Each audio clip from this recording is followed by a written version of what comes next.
ইরানের সাথে পাঙ্গা নিয়ে ঘরে বাইরে বিপদে আছে নেতানিয়াহু প্রশাসন। 12 দিনের সংঘর্ষে ইসরায়েলি গণমাধ্যমগুলোতে চলছে তোলপাড়। এমনকি মদতদাতা ট্রাম্পের সহযোগিতা নিয়েও ক্ষয়ক্ষতির পরিমাণ কমাতে পারেনি। ইরানের সাথে 12 দিনের সংঘর্ষে যে পরিমাণ ক্ষয়ক্ষতি ও ব্যয় হয়েছে তা গাজায় 2 বছর ধরে চলা যুদ্ধের মোট ব্যয়ের দ্বিগুণ। তার উপরে ইসরায়েলের সাধারণ জনগণ নিজেদের ক্ষতিপূরণ চেয়ে তোলপাড় শুরু করেছে।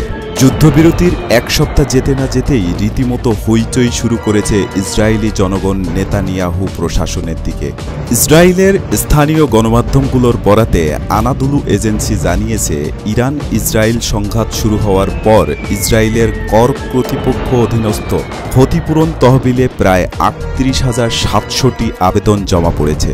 এই আবেদনের মধ্যে ৩০,৮০৯টি ভবন, ৩৭,০১৩টি যানবাহন এবং ৪,০৮৫টি যন্ত্রপাতি ও অন্যান্য সামগ্রী ক্ষতিপূরণের আবেদন রয়েছে।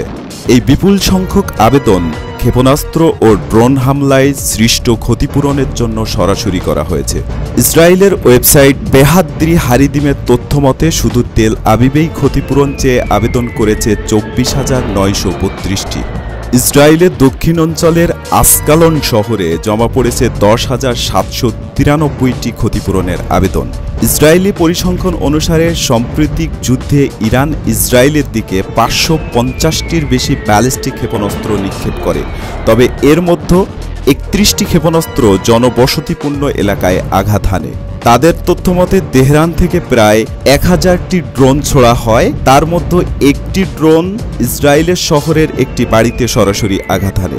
এছাড়া ইরানি ক্ষেপণাস্ত্র ও ইসরায়েলি ইন্টারসেপ্টরের ছিন্ন অংশ বিভিন্ন এলাকায় ক্ষয়ক্ষতি সৃষ্টি করে।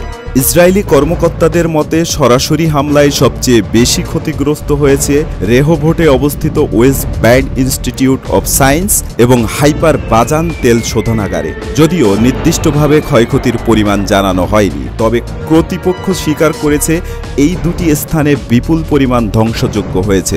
বলতে হয়, যে ইসরায়েল হামলা চালিয়ে ইরানকে মুছে দিতে চেয়েছিল তারাই দেখল নিজেদের অস্তিত্ব ও গৃহভূমিতে ধ্বংসস্তূপ, জ্বলতে থাকা তেল শোধনাগার, অন্ধকারে ডুবে যাওয়া বিদ্যুৎ কেন্দ্র।